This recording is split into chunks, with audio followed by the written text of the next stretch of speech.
Good day and welcome to the Cybersecurity for Government Contractors Preparing for Cyber Incidents in 2017 conference call. Today's conference is being recorded. At this time, I'd like to turn the conference over to Keir Bancroft. Please go ahead, sir.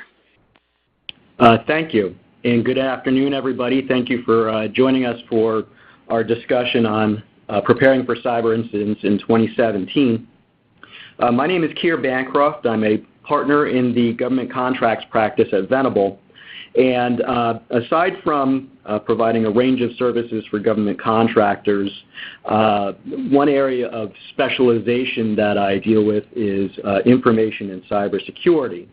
And I've seen my portfolio grow a bit in the past few years, as you can probably well imagine, because there's been an increase in regulation of information security and cybersecurity among government contractors. And so I'm very happy to have the opportunity to speak with you based on some of my experiences with these issues. And I'm fortunate today to be joined by my friend Lovicher Jones from Deloitte. He's an executive level leader in cyber risk and security services.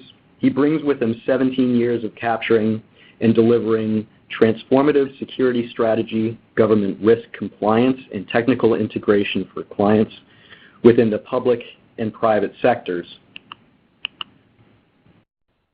Lovicher's portfolio of industry exposure includes energy, financial services, healthcare, and, of course, DoD customers. Working as the president of a cybersecurity services company and as the cybersecurity director for a large technical services company.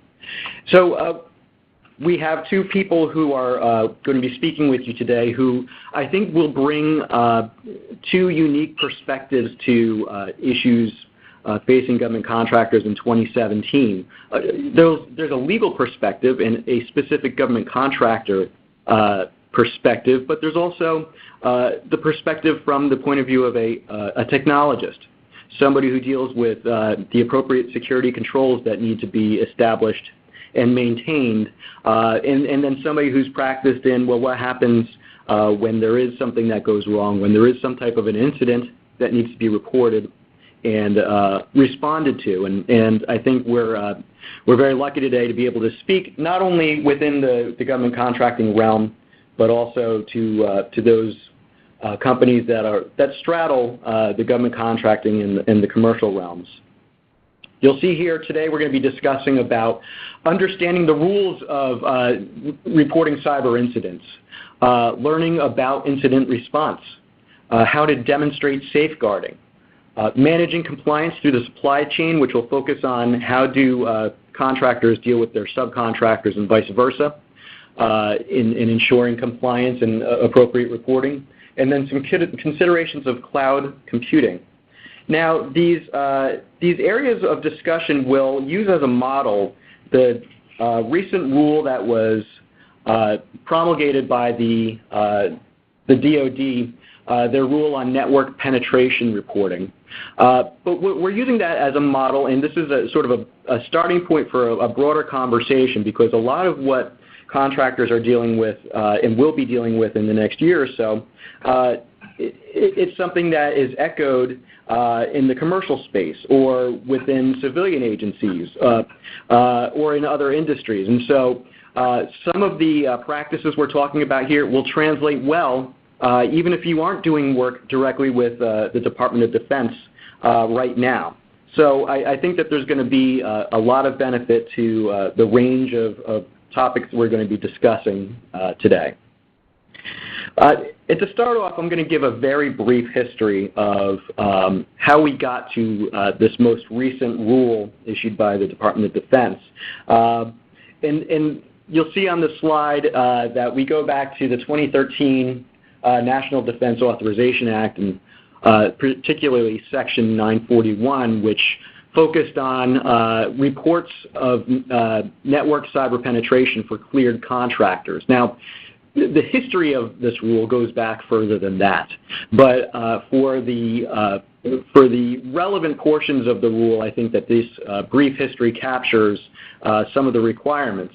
Followed in 2013, the DoD had promulgated a rule regarding safeguarding of unclassified controlled technical information, which was a more limited scope in the type of information security and reporting that was that is now reflected in the current rule. But at least it was the beginning of the rule, and the DoD was taking a leadership position in trying to get that regulation established for contractors.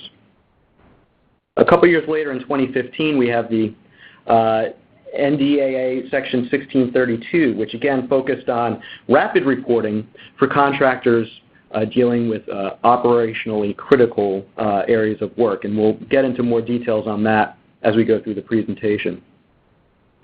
But you'll see the rubber really hit the road in August of 2015, and that is when the DoD had issued, in fairly quick succession, an interim rule which set out in much what we see now, the rule on network penetration reporting. There was a class deviation that was issued, and then a second interim rule that was issued in December of 2015, followed by the finalization of the rule in October of 2016. And why, you might ask, was there such a rush seemingly in August and sort of the third and fourth quarters of 2015? Well, you may recall that during 2015 was when the OPM breaches were reported, and you may recall that there are actually multiple breaches, one including the names, the birth dates, Social Security number information of 4 million federal employees. But even more broadly than that, information regarding background investigation materials affecting 21 million individuals was also exfiltrated. That included those who were applying for security clearances and even those who were interviewed during the security clearance process. And so that got a lot of press, as I'm sure you are aware. There was reports of contractor involvement in the actual breach, and so that served as an impetus for the DoD to move forward with getting this rule established and establishing that information safeguards were being implemented in contracts sooner rather than later. And Louverture, I don't know if you could speak from your experience. From my experience, I saw the OPM breach as really a sea change in regulation and how it's going to be implemented. Did you have a similar experience with the clients that you were dealing with? Yes, I did, Keir. With the changes and stuff that started to occur after the OPM, I think one of the realizations was that we've invested so much as far as protecting. We've invested so much as far as protecting our DoD networks and our federal networks there. But one of the things is that there's a partnership and a relationship with the contracting community as well. In which case, we are in GOCO facilities. We're in as well facilities in which the government depends on the contractor as well to secure that information, both personal information and stuff too, as well as the investigative portions of that too are also done by contractors. So there is a huge platform and a huge what they call attack surface, both within the federal government as well as outside of it. And so with that notice and that notification, even years prior, the government as well as the industry had already began to try to coordinate. I think that just accelerated this process because now you have true to form publicized cases of where these holes were, and now it's a matter of going, let's fill these gaps, let's fill these holes. This is definitely a threat area for us to resolve. Yeah, it's a very good point, and I think that really just emphasizes the sense of immediacy now with respect to really ramping up and ensuring appropriate information safeguarding. Right. And then, in addition to that, Keir, too, you have to be aware is the other part. The awareness and the depth and breadth of that awareness for where that information resides and how it's being protected. That's the other one. There's a situational awareness that was not there as well. So even with the regulatory environment in 2013 and 14 and 15. There still was a lack of awareness. There still was limited communications of what should go in our report, what should be reported, and when breaches are occurring in that case. So it is trying to get that level of awareness up too across the board, not just for the federal government, but also the other industry partners too, to be aware of that amongst one another.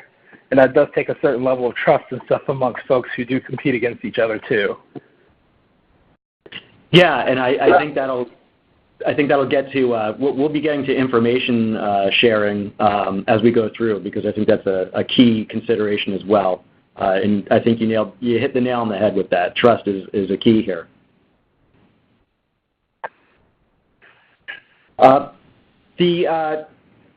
We'll get into it in more detail, but when the final rule was issued here, there had been some clarifications and some focuses that the DoD had more clearly communicated.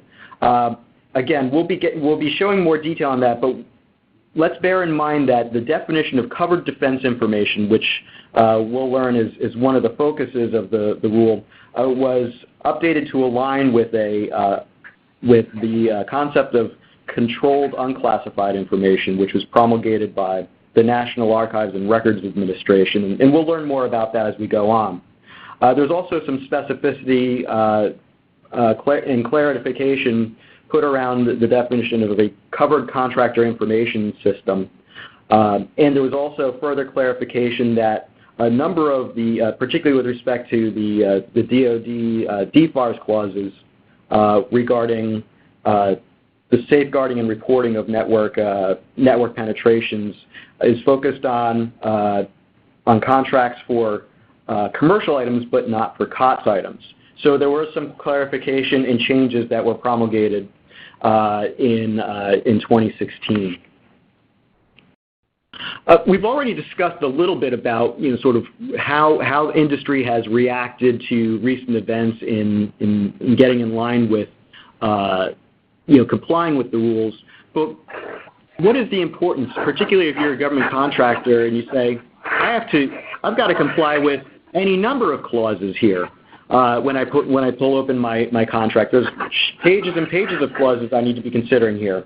What's the importance of these rules? Well, as we'll get into here, there's certainly information security consequences that need to be taken into consideration, as well as sort of a new regime of safeguarding controls for contractors who might not have been working with government systems in particular.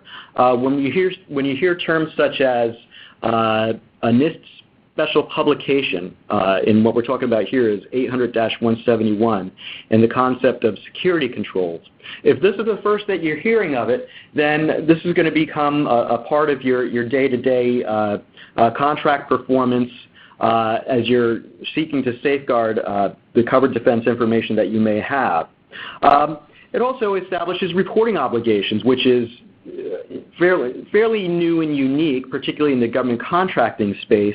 But I think we'll see that this is one of many reporting obligations. If you are dealing with cybersecurity requirements derived from, say, state regimes or other industries, this is something that's going to fit within your maybe your pre-established cybersecurity or incident response plan.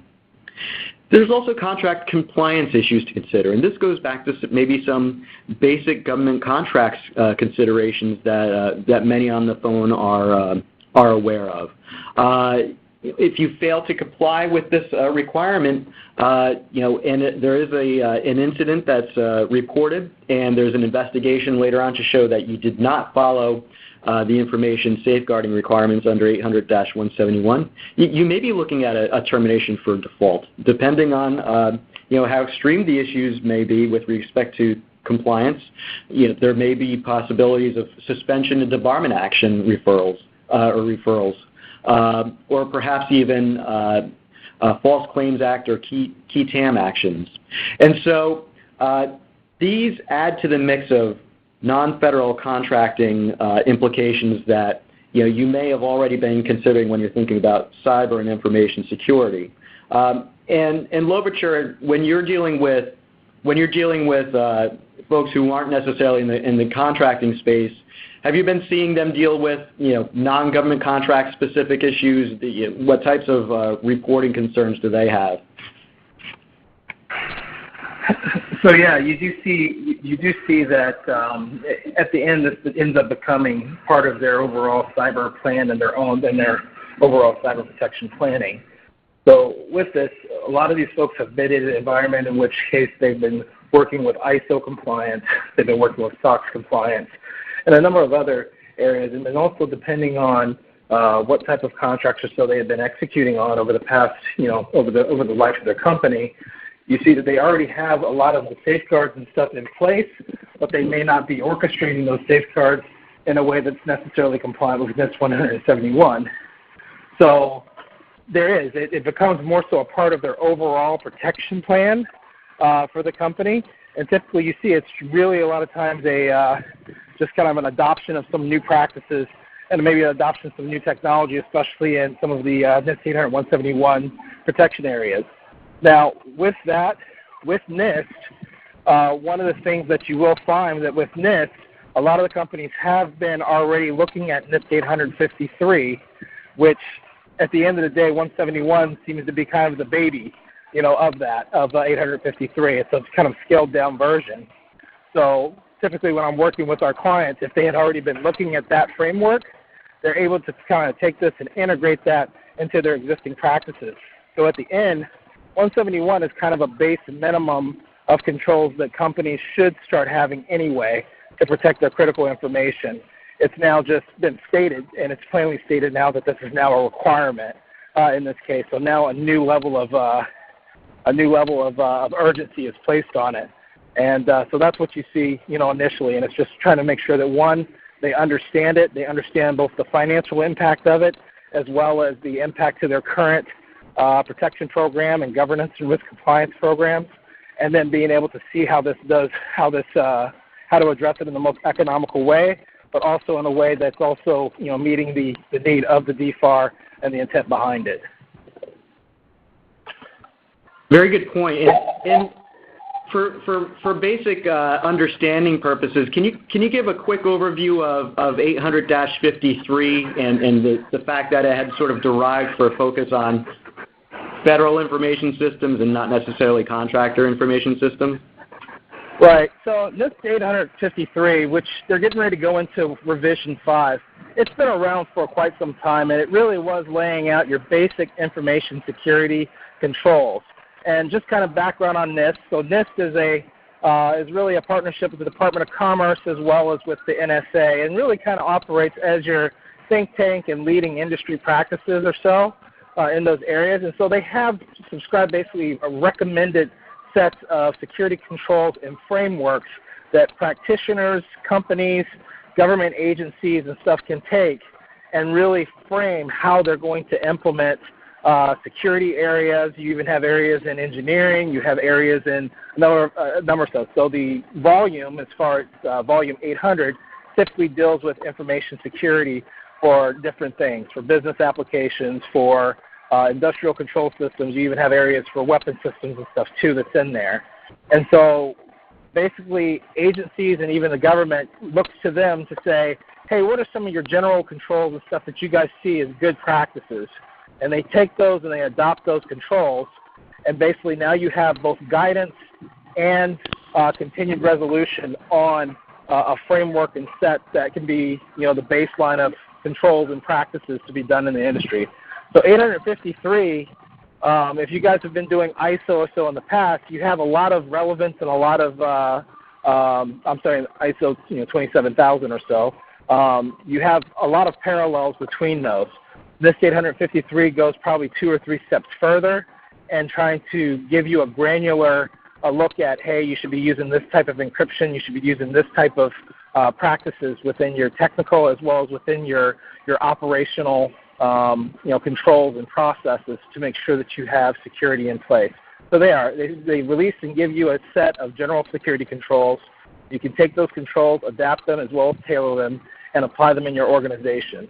Now, On the DoD and federal side, they use that as the basis for their governance and risk compliance programs for cybersecurity.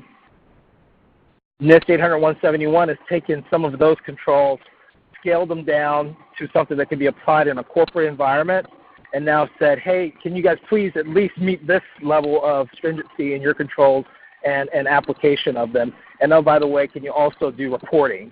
And so that's what you see in these DFARS releases, is that it's taken it to that step where they at least are trying to give some guidelines to the industrial base of please do this at this point. And as we're doing this, we want to be able to at least be able to be assured that we have some level or additional level of protection that's in place. And we have an idea of now, or situational awareness of where our industrial base stands in securing the information and stuff that we trust with them.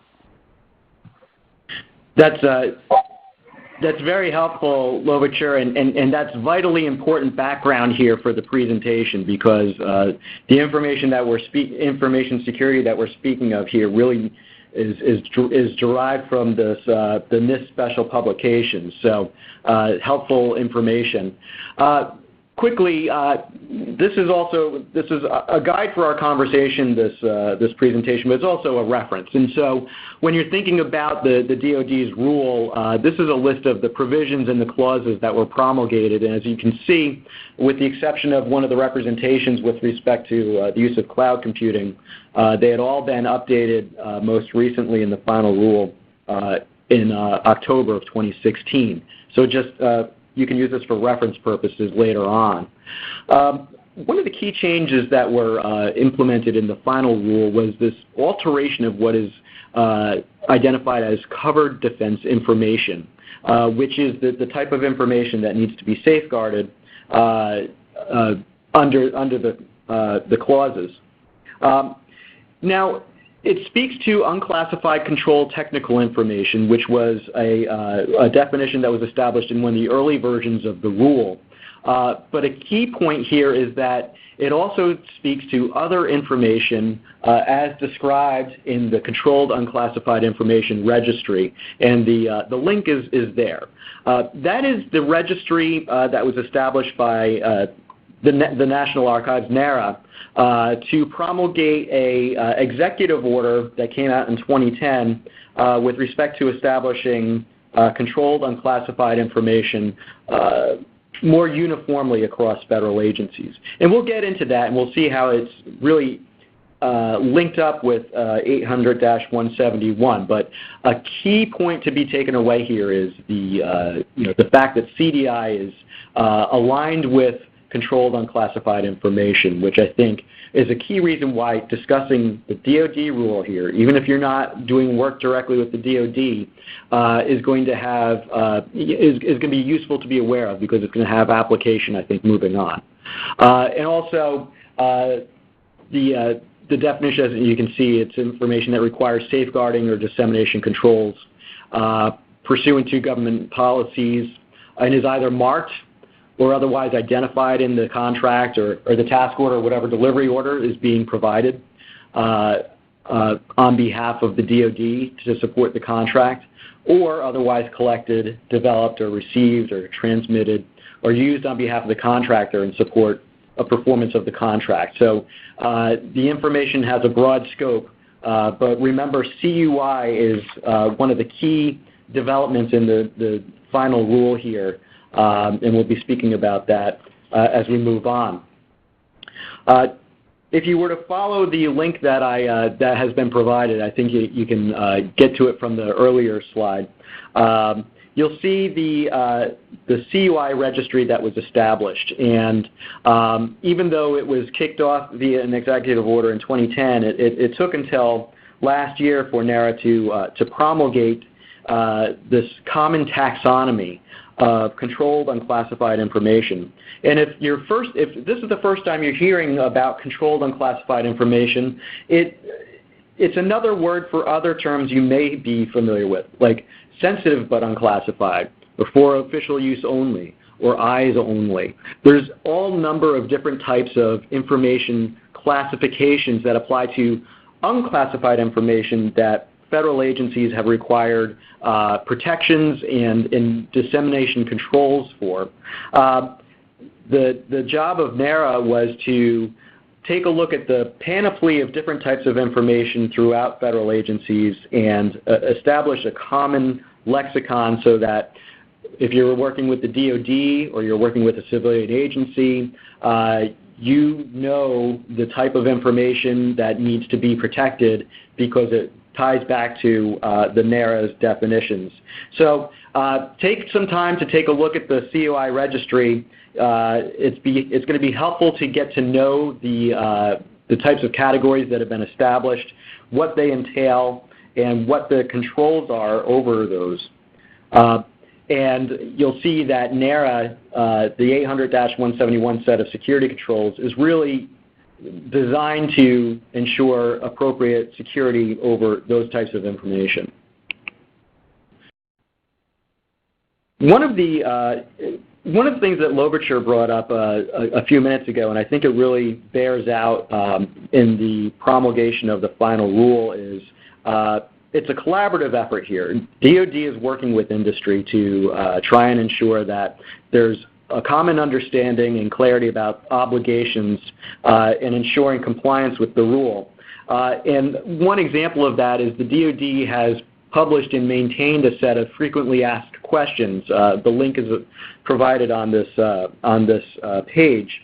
And it was last updated as recently as a couple months ago in January. So it is an ongoing effort.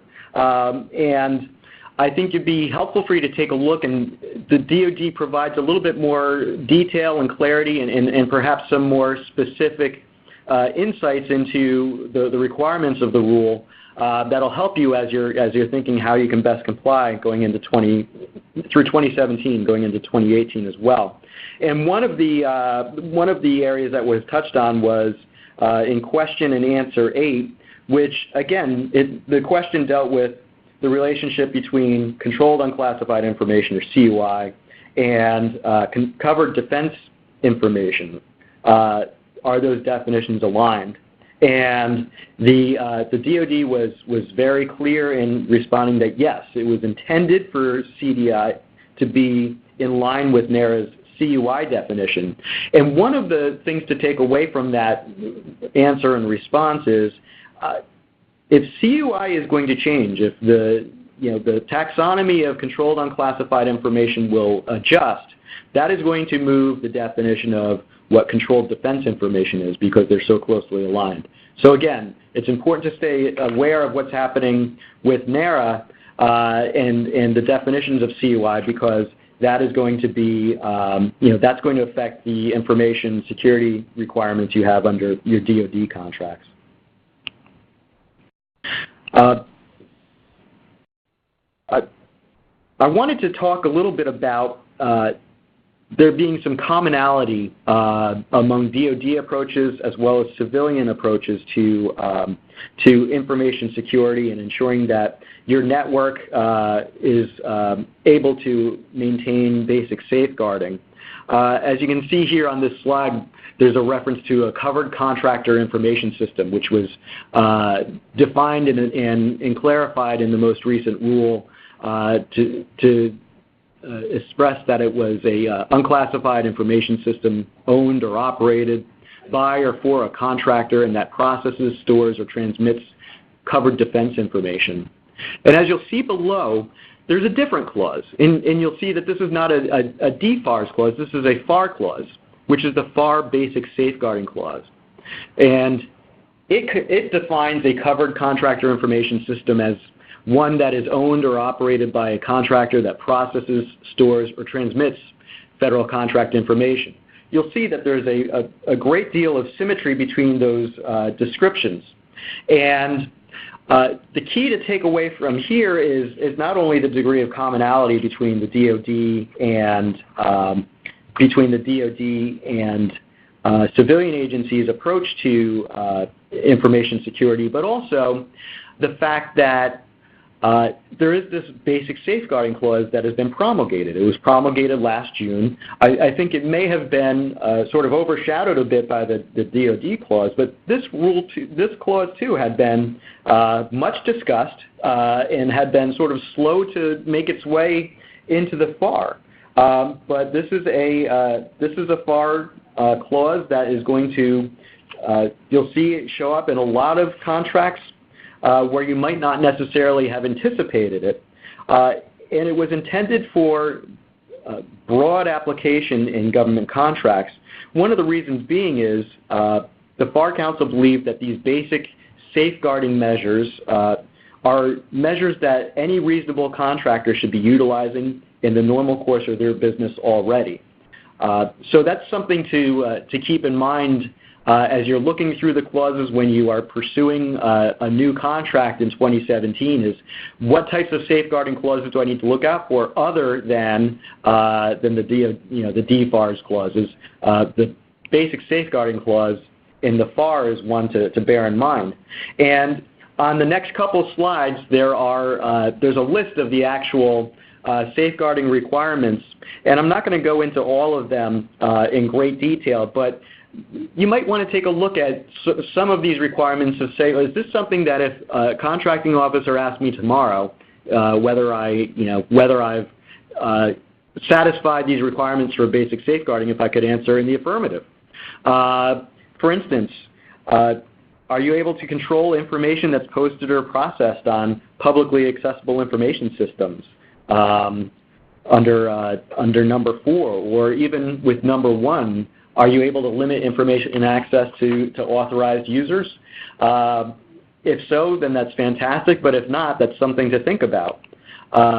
When we look at the next slide, we look at number 7, we're talking about sanitization and destroying information system media that may control federal contract information before it's disposed of or released for reuse. Is that part of your current processes? Is that something that you think about when you're handling federal contract information? If not, bear in mind that that's going to be showing up in contracts where you need to demonstrate compliance if a contracting officer asks you about it.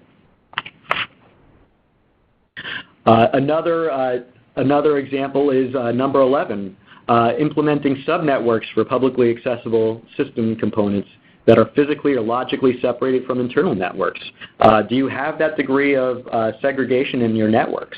I can tell you from experience with some of my own clients that is not necessarily the case all the time. And if there is an incident that occurs, and there is an effort by some investigator to better understand what happened, if they need to get access to your system, if you can't show that it's been segregated in some way, then the scope of their investigation, the information they're going to get access to, is probably more than you're going to want.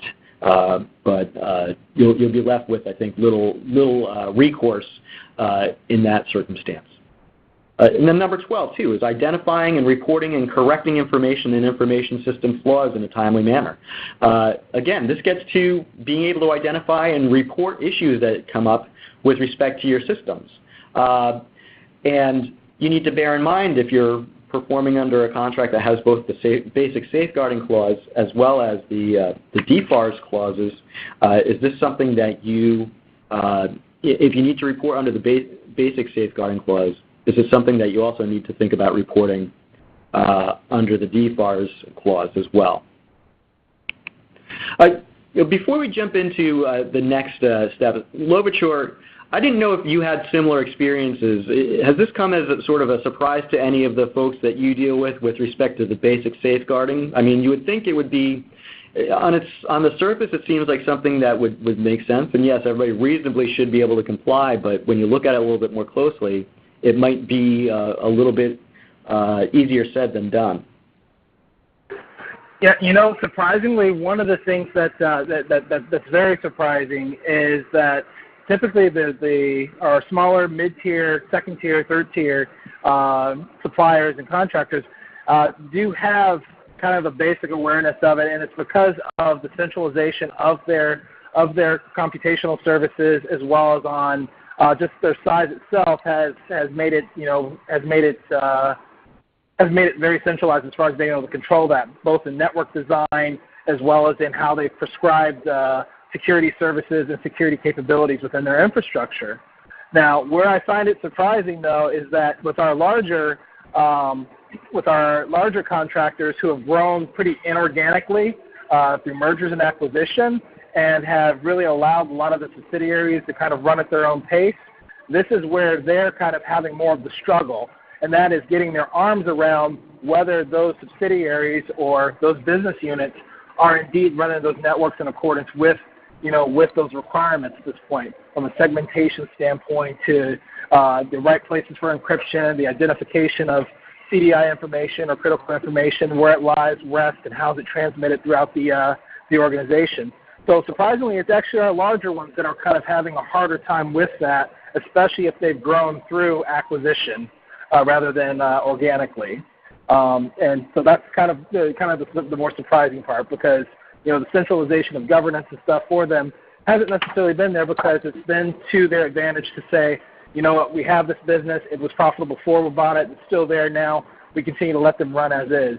And so that's where some control and stuff of that, and really knowing how segmented the networks are and how those are really operating, now that's boiled those things up to the table. And so when you have an organization that has 15 or 20 different units and locations that they're operating in, each with their own IT and services department and not necessarily using a centralized shared service, those are the ones that are kind of not struggling, but those are the ones that are having complications and have been surprised by this. It's very interesting, and you can only assume that's going to take on that's going to really affect the tenor of due diligence in merger and acquisition activity moving forward. My sense is it's already occurring, but I'm sure that this can act as an accelerator in that realm as well. Absolutely, absolutely, and it is. It kind of goes back to how does business usually operate, especially for a DoD contractor. The capture, the teaming, the proposals, and then the execution of that work in the best way possible to get the right price point as well as to deliver the best value. That's always been more so the concentration. The concentration for years has not been on, well, how are we securing this information versus that one, especially if it was considered to be more so unclassified information. It's just been, hey, you know what, we do background checks as an organization, we have that, we do that, and you have kind of a gooey middle to these organizations where it's not necessarily segmented off from a network communication standpoint, from an application standpoint, and a database standpoint. So that's where the struggle is going to be, is trying to figure out what is the breadth and depth of the work to be done now to make sure that we're protecting this information. And even so, have we identified it and categorized it, at all? So that's where folks are kind of starting from at this point, when they are large and have grown inorganically. That's a very helpful insight there. It'll be interesting to see how this continues to evolve. So we've been talking about the rule. We want to switch gears now and talk about incident response. And of course, one of the headline items with respect to the network penetration reporting rules is the reporting, and the fact that cyber incident reporting obligations have to take place within 72 hours, both at the prime contractor level and at the subcontractor level as well, which, when the rule was first promulgated, I think certainly got the attention of industry. And so we're going to speak a little bit about, what do we need to be considering when we're talking about reporting and responding to incidents. There's a definition here on this slide that says that a cyber incident is action taken through the use of computer networks that result in a compromise or in an actual or potentially adverse effect on an information system and or the information residing therein. And I think it's always important to keep in mind that this is speaking about not only an incident that would have an actual effect on an information system or information, but also a potentially adverse effect that can certainly broaden the scope of what it is you might be considering to be an incident. And the DoD, in promulgating its final rule, clarified that it is anticipating a piecemeal approach to be taken to reporting within the 72 hours. There were comments that were submitted in response to the DoD's interim rule, whether or not when a cyber incident is recovered, does all of the information that needs to be reported to the DIBnet portal, which we'll learn about in a few minutes, needs to be provided? Do you have to sort of provide all four corners of the information required, for information collection? And the DoD clarified that that is not necessary. If within that first 72 hours, the information that is required on the incident collection form in the DIBnet portal is not available, then the contractor should report what can be provided, and then submit a follow-on report after more information is obtained. And so DoD, while I think it's been proactive and collaborative with its with the contracting community, I think is also indicating that it wants information, and it wants it probably sooner rather than later. So that's something to bear in mind when you're thinking about incident response and reporting. And you also, as we're looking at this page, when you're thinking about investigating cyber incidents, it's any incident that's going to affect a covered contractor information system or the CDI residing on it, the contractor's ability to perform any parts of a contract that are designated as operationally critical support. And operationally critical support, you can see in this last bullet, talks about services or supplies that are designated as critical for airlift or sea lift or intermodal transportation services or logistical support essential to mobilization or deployment or sustainment of contingency operations. Now, that is, that I think you would recognize from the interim part, the interim rule. That was part and parcel of that as well. But something to bear in mind that when you're thinking about a cyber incident, you need to bear in mind, whether or not it affects the ability to provide operationally critical support. In Louverture, when you've been speaking with folks in the industry and clients about this, have they seen, is there much of a disconnect between what the reporting obligations are here and perhaps reporting obligations under other regimes, or is this something that is something that aligns with what they might otherwise be doing as part of their established incident response plans? It does align. You do have a gray area there, and that is where organizations are both kind of have both DoD and commercial operations, in which case they have PCI requirement. In addition to this, they have PCI requirements. They also have a lot of the state regulatory reporting and attorney general type reporting areas too, if customers are affected and how many customers were affected by it. So within here, the kind of the gray area that most seem to kind of struggle with in this one is, okay, when we define an event versus an incident, because all these organizations are having thousands of events a day, and so the next step is how do we distinguish between an event and a reportable incident in that case? And so that's where you kind of get the line of well, how sensitive should we be? Do we report everything, or do we wait to verify? So basically, one of the things that's there is that don't necessarily do is trying not to necessarily do over-reporting in this area. Be sure that you're verifying that what you have is not just an event or anomaly, but is actually an incident. And then distinguishing at that point in time, was the effect to our individual customers as far as on our commercial side, or was this an effect really having to do with our DoD? Our DoD responsibilities here via the DFARS. So trying to make that distinction is what some of the initial challenges in that. And then as they mature in actually making that distinction, some have decided, I'm going to split my organization so that I have our DoD infrastructure. I know what I'm reporting there. I'm going to have my commercial infrastructure. So that's where you're seeing some decisions. This part right here is what's driving more of the high dollar decisions within the organizations. and that's on how do you control this reporting requirement versus the other reporting requirement.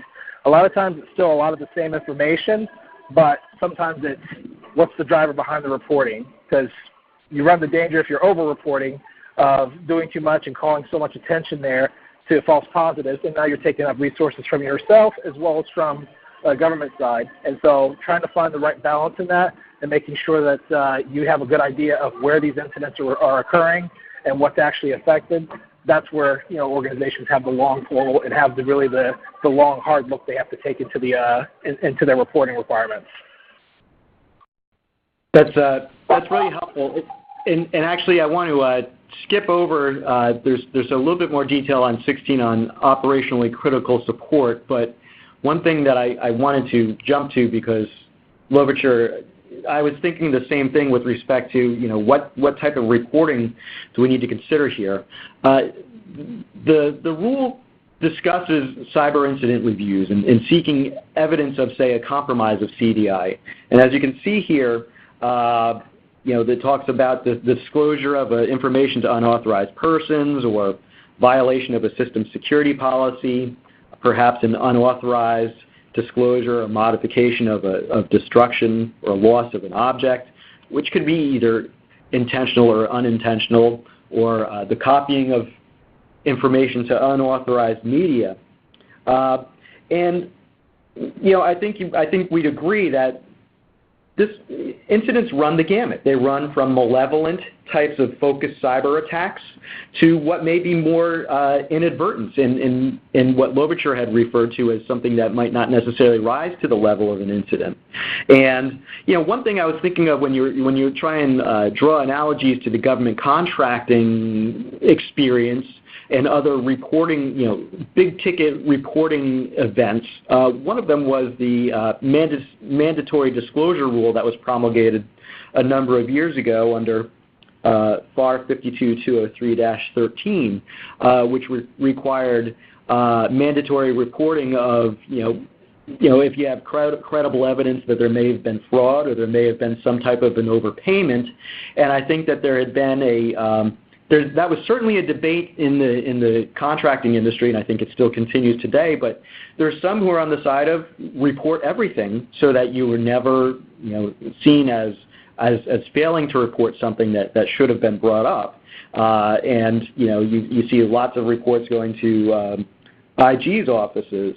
And Louverture, I think you bring up a great point with respect to what's the difference here. Well, the difference here is, the types of anomalies that might come up that could really have a multiplier effect on what you would be reporting and whether or not that's something that should be reported under this rule, but also what other regimes you have to deal with. If you're reporting something here as a cyber incident, what triggers does that have with respect to what state AGs you need to reach out to at that point? What else do you have to do? And that falls within a much more broad menu of just, say, DoD compliance. So I think it's a really good point, and it's an interesting debate. And like you said, these could be sort of when you're talking about cost drivers here, this may be one of the key cost drivers.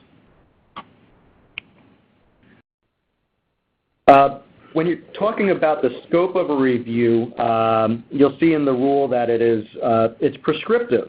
The rule itself talks about identifying compromised computers, analyzing covered contractor information systems that may have been part of the incident, analyzing other information systems that may have been accessed as a result of the incident, and then identifying all compromised CDI and any details that may affect the contractor's ability to provide operationally critical support.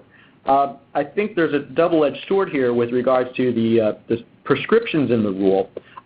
It does sort of help give you some clear ideas of what needs to be undertaken in the scope of a review for purposes of this rule and these clauses. However, you also need to be able to demonstrate that you've followed all of these steps.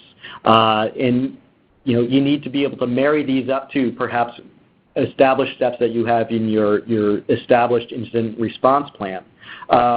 Because if there is an incident and there is an investigation, If you start hearing questions about, well, did you do all these things as part of your review, if you're not able to answer clearly and show documentation as to what review you undertook, that's where we start getting into the areas of, well, did you actually comply with the rule or not? I don't think the DoD is necessarily going to take the fact that there was an incident reported as noncompliance with the rule. And in fact, that's been something that's been clarified, that that's not the case. But being able to demonstrate that you've applied appropriate security controls and taken the necessary steps when necessary when evaluating a potential incident and reporting it, that's where compliance is going to be a factor and a consideration. In Louverture, I don't know if you've been having the same conversations about being able to marry up what contractors may already have or companies may already have with respect to their incident response plans to some of the details in the prescriptive details of the DFARS rule.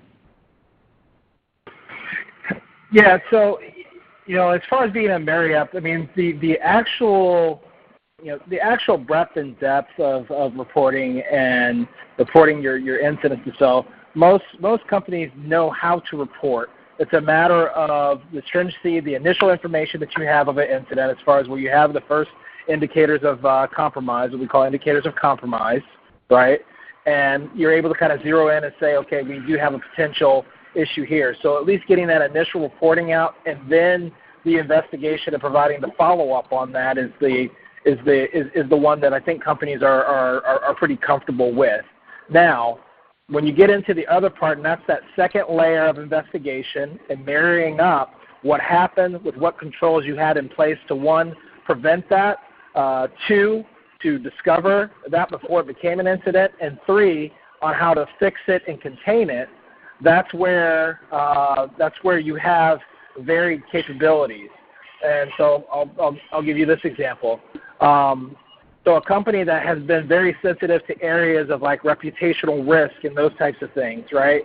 Typically you find this in companies that are almost a 60-40 split or so between their DoD business and their commercial offerings, where reputational risk in the press and everything else drives brand recognition as well as brand assignment. You find that their importance on incident response in terms of, one, containing that threat and then also controlling the public narrative of that, you find they have pretty good extensive forensic capability within the organization so that they can take those incidents, investigate them very quickly, cordon them off, and stop it. And then they have a pretty good machine behind that as far as being able to do the reporting as well as the brand management and care for the organization.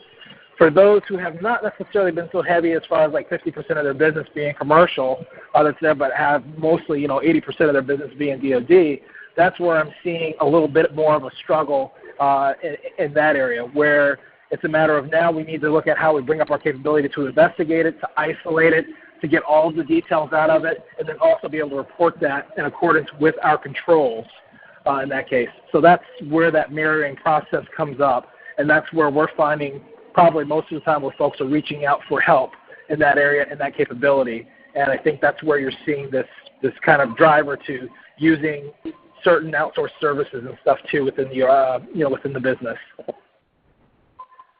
Sure, and that makes sense. And I think that's helpful. It gets to that that broader notion of situational awareness, Louverture, that you talked about earlier, saying you've got to be aware of not only perhaps your ability to demonstrate that you can respond, but how is that being perceived, both within the industry and by your customers as well. Right. So. Right, and one addition to that is, how does the organization actually look at and assess threats and the risks that are associated with those threats, and how do they show that that's part of their decision-making in areas of governance, in areas of provisioning of IT and protection capabilities within their within the org. And so being able to look for that and see if that process is being done, which we call kind of your your risk management, your risk assessments and stuff too, that cyclical process of continuing to look at the risk that you're operating under and the risk to your most critical information. So that's also one thing. They want to see that type of vigilance that's being done on a regular basis as well. And so if you say, hey, we know that this is a high-risk area, but your investment and your controls in that area are not one that actually looks to be or actually covers that type of risk, that's where you have that hole in that gap where it's, you know what, I don't think you went that mile. You haven't covered really the due care, due diligence component of this. And so that's where I think organizations have to be very vigilant on that they're consistently assessing that and making decisions based on those risks and the categorization of the information that could or possibly be exposed. Yeah, and that's really speaking to a cultural, sort of a cultural approach. This isn't just a matter of, and you often when you're talking about cyber information security, you have to remember that this is not just a check the box exercise. It needs to be part of the organization's decision-making process, and that risk how you manage risk and how you use that as a driver for key decisions and investments, because nobody has unlimited resources, has been something that's been talked about for years. And I think you're right. I think that's something that's going to be looked at, saying, was that part of the organizational process here when you decided what level of controls you're going to apply? Well, the next couple slides. This gets to nuts and bolts, and I'm not going to spend too much time on it, but it's something, again, you may want to refer back to. And again, it gets back to sort of the prescriptive nature of the DoD's rules, which give you the details on where you would be reporting incidents. And I think it's important for you to take a look at it. And if you haven't been involved in having to undertake this type of reporting, learn about it now. The way I refer to it is build up the muscle memory, because you don't want the learning curve that you're going to go up to learn how to make the reporting here under the rule. You don't want to go up that learning curve in the 72 hours that you have to report an incident. So again, you can use this as a reference document in order to take a look at what the requirements are. With respect to incident response, we've talked about reporting. There's then the post-reporting obligations. And as you can see here, the requirements under the rule is that there needs to be a 90-day period of protecting the images of the affected systems so as to allow for forensic analysis and granting DoD access to the affected systems and equipment. You also need to be aware that there may be information requests, information that would be requested by DoD to better understand, perhaps more about the incident or how you had been applying security controls in order to respond to these incidents and obviously perhaps to forestall them. And then also the requirement to isolate malicious software identified in your review of a potential incident. And we'll talk a little bit more about it, but you'll see one of the smaller bullets talk about DoD contractors that perform forensic analysis. The DoD in its rule clarified that they are under obligation to avoid disclosing information, and there's steps you can take to avoid those issues. Even now, as we're getting up to the end of the year. One thing, though, you might want to bear in mind when you're preparing for this 90-day post-report obligation is, what's your record retention policies? Do those line up with that 90-day image protection obligation? Make sure that you've accounted for that in your record retention policies, and that if there is an incident that takes place, that you are preserving information as necessary in order to avoid having to answer questions about why you might not have maintained something under the rule.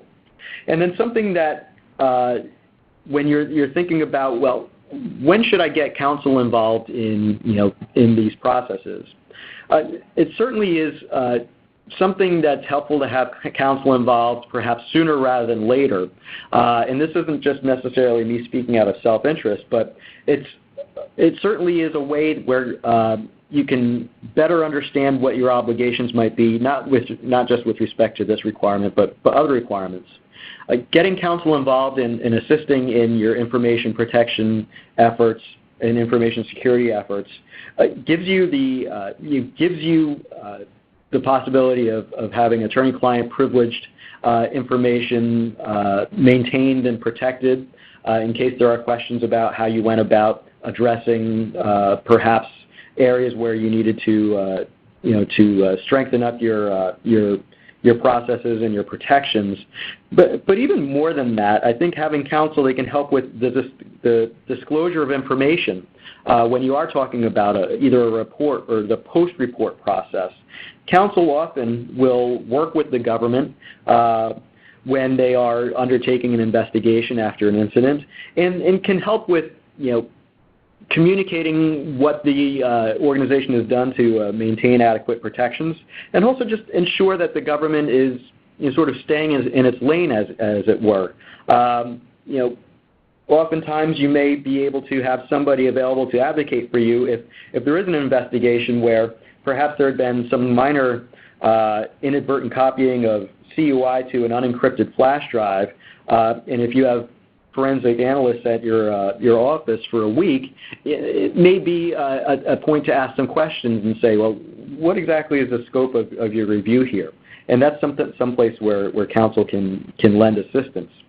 Counsel can also coordinate multiple post-incident investigations. As Lovicher and I have been discussing here, a report may not necessarily just be required under the DoD contract you're performing under. It may be required under other jurisdictions, and so that's something too that you may need some assistance from those who are dealing with these issues on a more regular basis and know who needs to be reported to and when, and in what level of detail.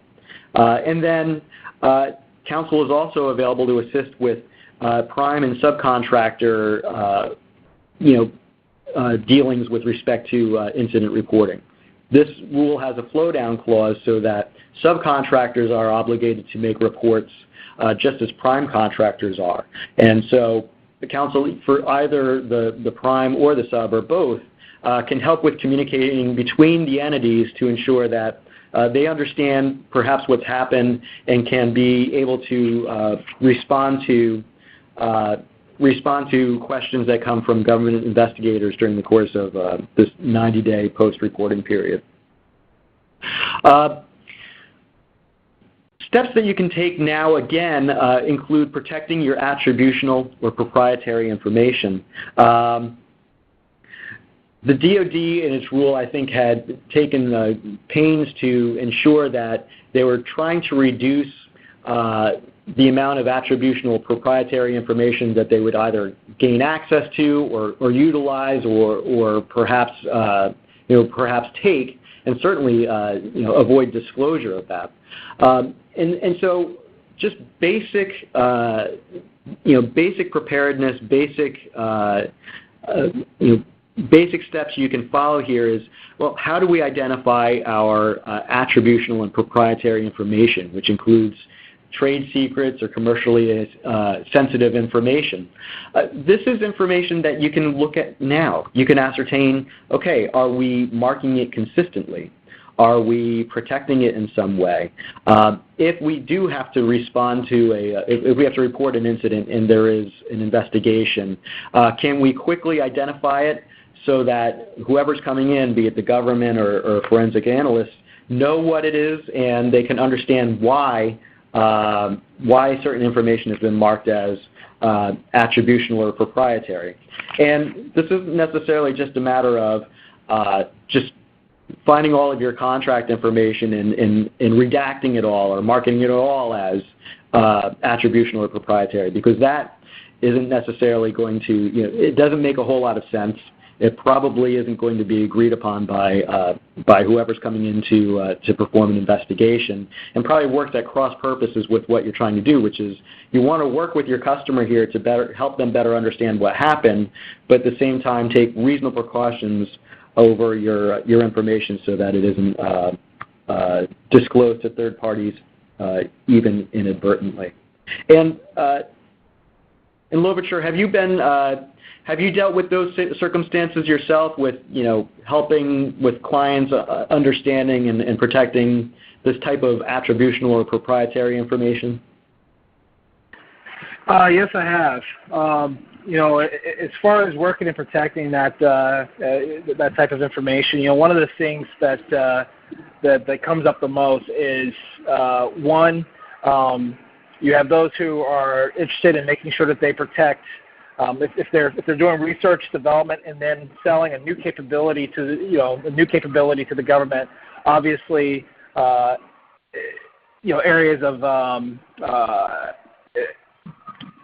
areas of looking at their technology and how that's passed and how that's propagated. They've already been very sensitive to that. So that's something that's always been on top of mind as far as losing that unique capability that allows them to continue their business.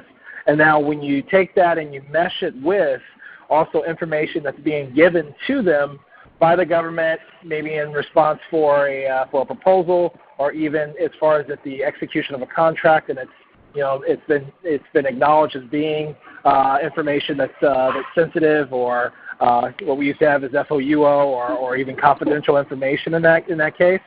That's where we've been very, very prevalent in working quite a bit in that area as far as on how do you define this information, how do you define this from an export control standpoint, how do you define it from an ITAR standpoint, and then ultimately how do we define it now with CUI and CDI, and then how do you protect that.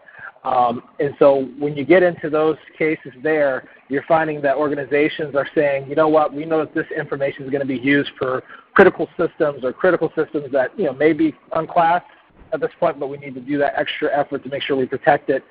And so that's where they're defining segregated environments. That's where they're doing and investing in the ability to look at data loss prevention and stuff too, surrounding that type of information, and in particular through email as well as on where they store it. And I could say that those are probably some of the more difficult meetings, because with each indication or with each set of information or grouping of that brings on additional costs, that brings on additional complications as well on what can be used that they currently have and what they're going to have to invest in the future there. And then also the organizational change impact too, of how you mark that information appropriately, and that marking has a life cycle, and you're able to either close that down, open it up, or make decisions based on it. Right.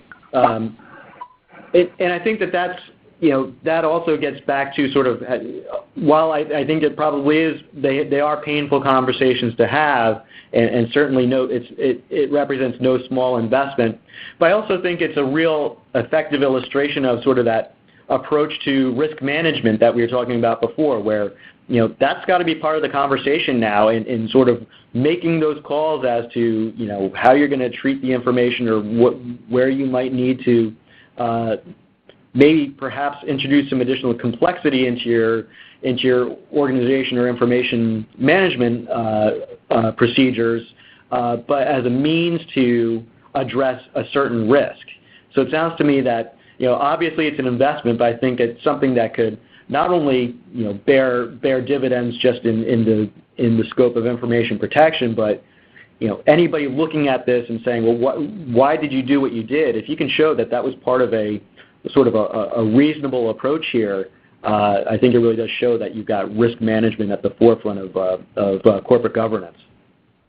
And I think you hit the nail on the head when you say reasonable approach, and we call it kind of the prudent man's test as well. Would someone that's acting in a prudent manner, make these decisions based on the information they have available to them, and based on how they already are looking at risk, based on the regulatory environment they operate in, the work that's there, as well as what's already been disclosed to them about that information. So you kind of have that track, and you have that line. You have the line of, one, how are you protecting your organization? Two, what's already been disclosed to your organization by your customer or customers of, hey, we see this as trade secrets, we see this as being confidential information, and seeing how that bit of information is now passed and propagated through decision making in the org. And that's an important chain. And if you can track that chain, if you can track and trace that chain as far as at the end result of the decisions that have been made, then that's really a first step in saying, culturally, yes, we're a protective organization culturally in that sense. And that's that first stop, because then once you're at that point, then the reporting and stuff becomes kind of pretty, becomes a bit easier, because now it's not that I have to go search for whether we did it or not. It's that I know that we've done this, I know that we have this, and I know that we have this information and I can provide it. It's just now, just going to the store and getting it and retrieving it. And so, like I said, the most difficult part of this is the cultural change in the orgs. Right. Yeah, it's just something that I think that's going to need to be a focus moving through the year, and obviously even beyond. One additional point here, and this is for anybody who may be a support service contractor who's assisting the DoD with investigating cyber incidents. They're referred to in the rule as recipient contractors. Be aware the rule, again, it clarifies that these contractors need to ensure that their employees are subject to strict non-disclosure obligations, and that the DoD even reads out that these recipient contractors, if they violate their non-disclosure obligations, are going to be subject to not only sanction or potential criminal or civil activity by the government, but also civil actions from contractors making incident reports themselves. So something to bear in mind if you fall within that category. Now, the next area that we're going to be discussing is demonstrating safeguarding, and frankly, I think that Lovicher did an excellent job early on with discussing, well, what is NIST Special Publication 800-171? How does it differ from, and how does it derive from Special Publication 800-53? And that's really a focus here, because what we've been talking about in great part has been non-cloud computing services that are not part of an IT service or system operate on behalf of the government. And that's when you have these 800-171 security controls that come to the fore. The key thing to remember, and perhaps I was a little excited about the upcoming deadline, but it's December 31st, not December 30th, 2017, with respect to contractors having to demonstrate that they are complying with 800-171. So, and that's been a key driver this year, is that this deadline is coming up. The DoD, when it was confronted by pushback from industry in 2015, when it was seeking immediate compliance, it acquiesced and moved the deadline back until the end of this year. So to the extent that what we're discussing here is new to you, the time is now to really start focusing on how you can demonstrate and satisfy your obligations to represent you are satisfying 800-171 security controls in contracts at the end of the year. The one thing that I wanted to discuss, this is briefly the families of security requirements that are under 800-171, and again, Lovicher had discussed them earlier on. One thing I wanted to, Lovicher, I wanted to ask you, because this was a key mover for the DoD soon after it promulgated its interim rule, which was a class deviation that granted contractors an additional 9 months to comply with one of the security requirements under 800-171 regarding multi-factor authentication for network access to privileged accounts as well as non-privileged accounts. Can you give us a quick overview of multi-factor authentication and perhaps your views on how much effort this has taken for folks to implement if they hadn't already implemented multi-factor authentication? And do you think that 9 months was sort of a reasonable period of time to get up to speed on that? So the 9 months and stuff that they gave initially to come up to speed with that, it probably was not adequate. If you're a fairly large organization and you already were not doing multi-factor authentication surrounding access, it's a big lift, because now you're talking about access controls to multiple systems and areas in which you're going to have to plan some design area. You're going to have to do some redesign of your network and even in some cases of some applications to be able to do it.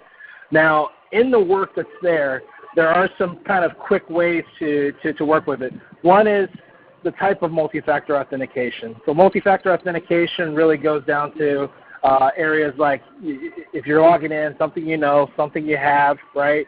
Even something that you are. So you're using things like your username, your password, and even a token or so or a token. That could be a software token or a hard token for logging into a system with elevated privileges. So a lot of times, what this speaks to, you have that control, and it comes up in several areas. One of them is in the maintenance family, in that people have third-party vendors and third-party folks who are helping them support their structure and may have a critical application or a critical piece of hardware that they need for that vendor to have access to do maintenance and or administrative type things too.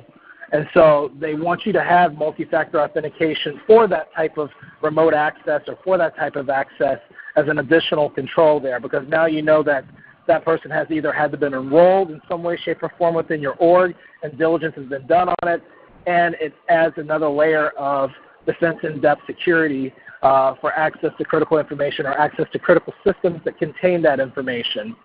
Now, one of the things that it does not specify, there's many forms of multi-factor authentication. I gave you one example. That was the hard token in collaboration with your username and password. There's also, and most people are kind of familiar with this, when you log into your bank account these days, usually you have a challenge as well.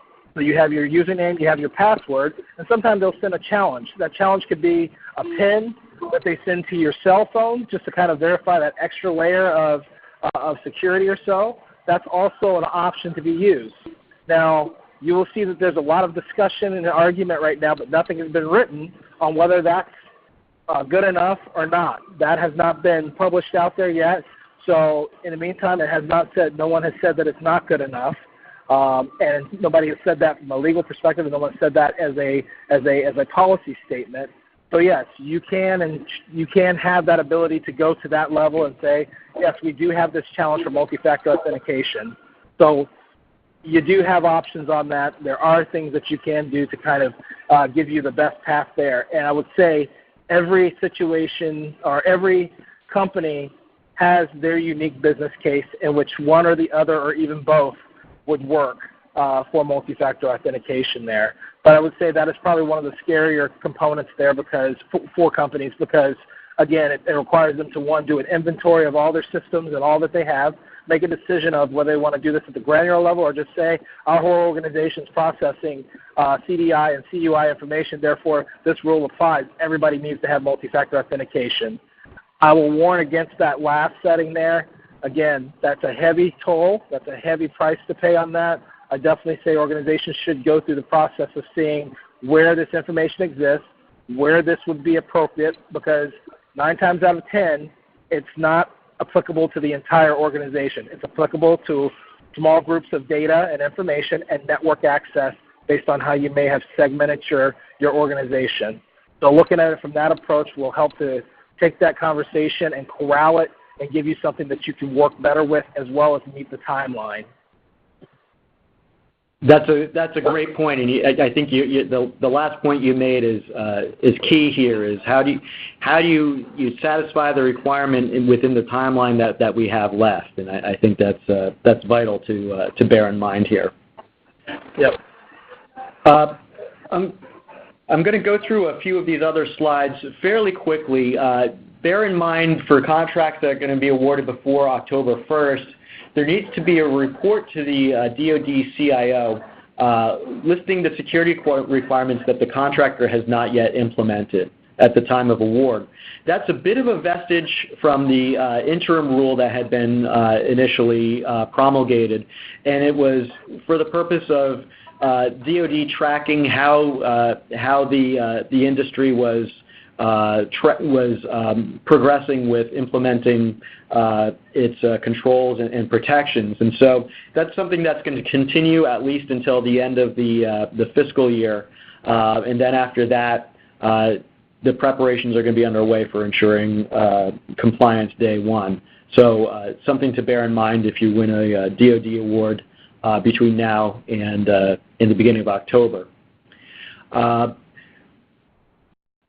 Moving on to the next slide, and the few slides after that, we're talking about, again, demonstrating compliance with the safeguarding, covered defense information, and the controls that need to be established. There's a process that is put in place, and this is unique in this rule, that allows for a contractor or subcontractors to seek a variance from the Department of Defense's CIO prior to award and even after award. And the purpose of seeking a variance would be either because the information that's going to be handled in the contract is not the type of information that needs to be protected. It's not CDI, or otherwise the nature of the work isn't going to be falling within a covered information system. Alternatively, a variance might be requested because a contractor or an offeror has established controls already that, although they are not 800-171, they still provide adequate protection for the information that needs to be safeguarded. And so these procedures were established in the interim rule. They've been expanded upon, and that's something that you want to bear in mind as you're looking through the rule, particularly if you're going to be competing for award that has these clauses, and you or your subcontractor have a very good idea that the information here just isn't the type of information that's going to need to be protected, or you do already have well-established controls in place. That will help you avoid the necessity to comply, at least to some extent, with 800-171 moving forward. And obviously it lightens the load with respect to compliance throughout the course of performance. And so you need to be proactive about this. You need to reach out to the agency quicker. You need to be able to make use of the Q&A process and able to understand, how does the agency view the information that is going to be handled under this contract? Is it something that we may have a chance of obtaining a variance on? And the details here on this particular slide lays out, again, the bases for getting a variance, where it may be alternative but equally effective security measures, but also you may be asking why a particular safeguarding requirement is not applicable.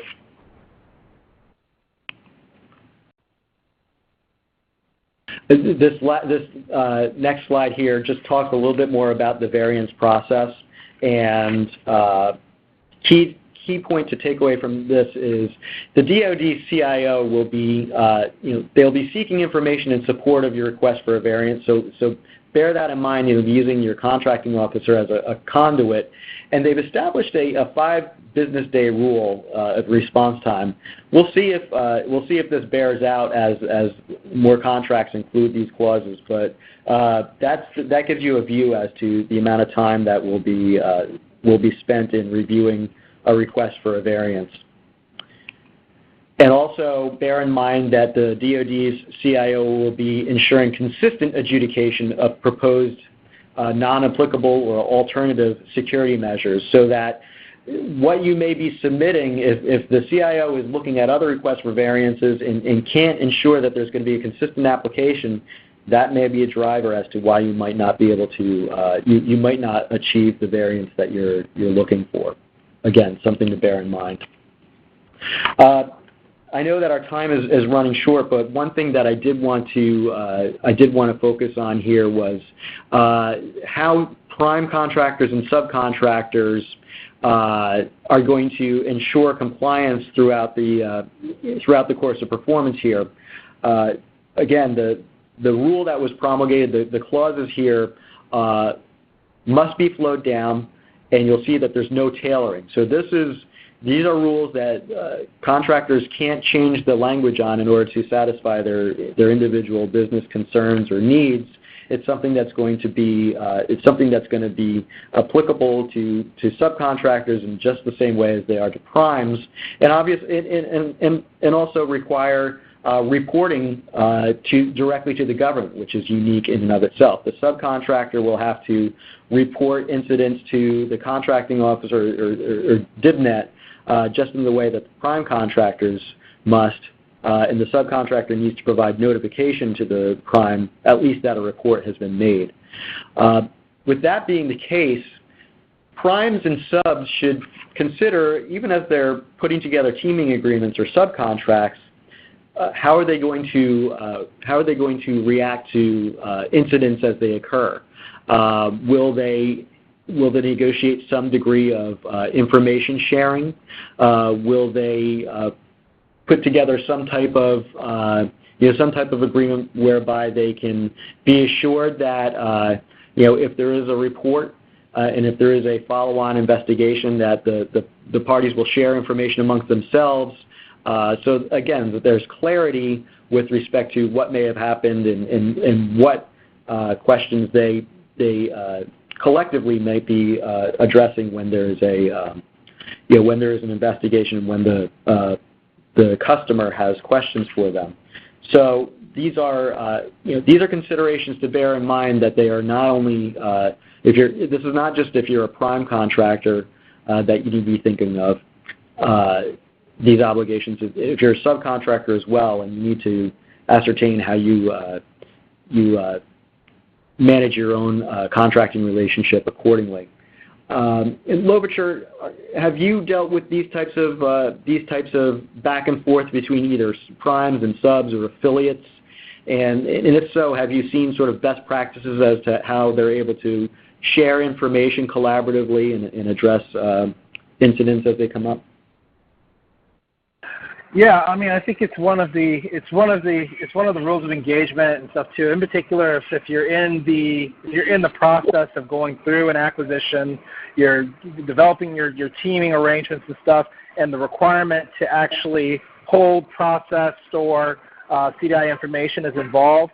One of the things that I've seen as a use there is that the prime will take the first step and lead on how is information going to be managed, and make the decision of whether, it's going to be, hey, we're going to use an approved repository for this information. We'll provide access to our subs and stuff to be able to use that as well. And the expectation that the subs will not be pulling that information through agreements, will not be pulling that information. They have to subsequently agree to their rules of behavior within that teaming agreement for electronic resources, as well as for the conduct of the employees and stuff that will be participating in those contracts. It does become part of the lead, because even if the supplier even if that third-party supplier or subcontractor themselves are compliant, it still comes down to the activities that are going to be used for executing that contract and the repositories that are there. And I say it does behoove the prime to take the step and take the lead in saying, this is how we're going to manage this and maintain this. Let us know how you're going to comply, subcontractor, in that case. So I find that that's the most effective way, because the expectation is already set for compliance by that prime contractor. They're taking the lead in knowing the planning, and now there's no ambiguity for the subcontractor as far as on what their level of responsibility is, what's the range, and what's going to be expected of their personnel, as well as their conduct and how they secure that information as well. even if that information is only going to reside at the at the prime's provisioned information system, or even provision outsourced information system, which you find too, where they're moving some of these things to their GovCloud or something with an impact level that's relative to the protection that's subsequent for CDI. So I would say that's really the first best step that I've seen from the prime and subcontractor negotiation and coordination. That's very helpful, and I know that as we're coming up on our hour and a half here, I think the key point, and Lovicher, you touched on it in the very beginning of our conversation. It's situational awareness, and regardless of whether you're a prime or a sub, or if you're a commercial item provider or you don't do as much commercial work, awareness of these rules and awareness of when they're going to be implemented, I think is key, not only for purposes of ensuring that your own organization is ready to demonstrate compliance once a contract is awarded, but to the point that we just raised, it helps with this early conversation with your teaming partners, that if you both understand the rule and the requirement, you can more quickly and more effectively negotiate and come to agreement as to where you're, how you're going to coordinate, share information, have information housed, and react in the event that an incident does occur. So I think that's a great way for us to wrap up our conversation today. Sorry we didn't get a chance to delve into cloud computing, but I think that we were able to focus on the definition of CDI and the covered information systems that are going to be they're going to be the focus of compliance in the coming months.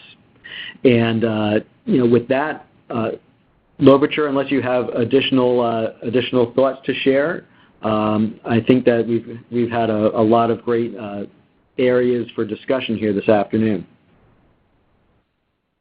So I would say one thing that I would leave the participants with is, at the end, you don't want this to be an ad hoc program that you just add on to your organization. At the end, you want to integrate this with your existing governance programs that you have.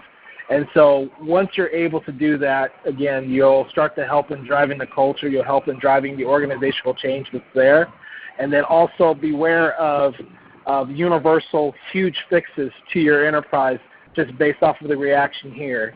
Because one of the things that you can do is look at December 31st, 2017 as being, okay, let's get first to good enough, and then define your overall strategy for long-term sustainment of this, for 2018. So for your planning for fiscal year 2018, you can then make sure that the plans that you're putting in place and the items that you're trying to address strategically are done in a meaningful manner, and that you've been able to really see what the cost impact is going to be to the organization, and then in addition to that, what the end goal and end game is going to be. You don't want this to necessarily take you and drive huge, massive amounts of spending, but it doesn't fit for you strategically long term. Very well put.